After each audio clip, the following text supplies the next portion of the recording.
It's a proven fact that these forged documents existed and were being circulated amongst right-wing newspapers in Baghdad and around the world in the immediate aftermath of the fall of the Iraqi regime. Now, Senator, I gave my heart and soul to oppose the policy that you promoted.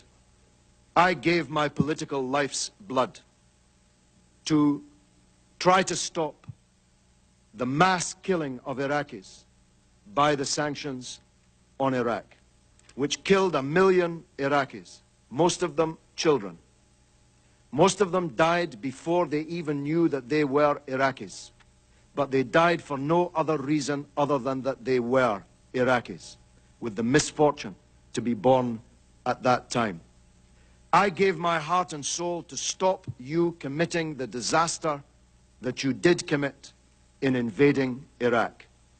And I told the world that your case for the war was a pack of lies. I told the world that Iraq, contrary to your claims, did not have weapons of mass destruction.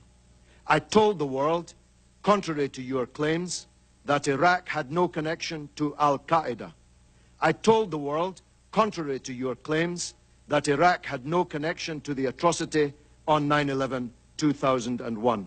I told the world, contrary to your claims, that the Iraqi people would resist a British and American invasion of their country, and that the fall of Baghdad would not be the beginning of the end, but merely the end of the beginning.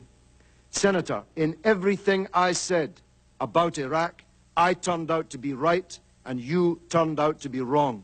And 100,000 people have paid with their lives, 1,600 of them American soldiers, sent to their deaths on a pack of lies, 15,000 of them wounded, many of them disabled forever, on a pack of lies.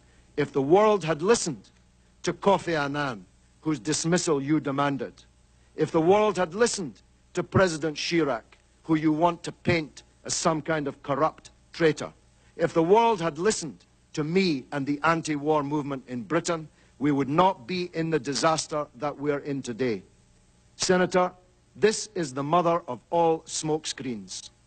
You are trying to divert attention from the crimes that you supported, from the theft of billions of dollars of Iraq's wealth.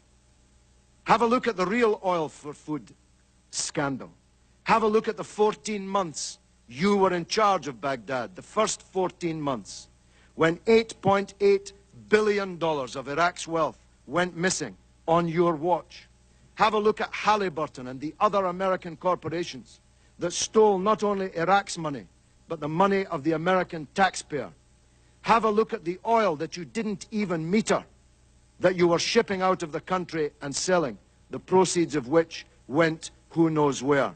Have a look at the $800 million you gave to American military commanders to hand out around the country without even counting it or weighing it. Have a look at the real scandal breaking in the newspapers today, revealed in the earlier testimony in this committee, that the biggest sanctions busters were not me or Russian politicians or French politicians. The real sanctions busters were your own companies with the connivance of your own government.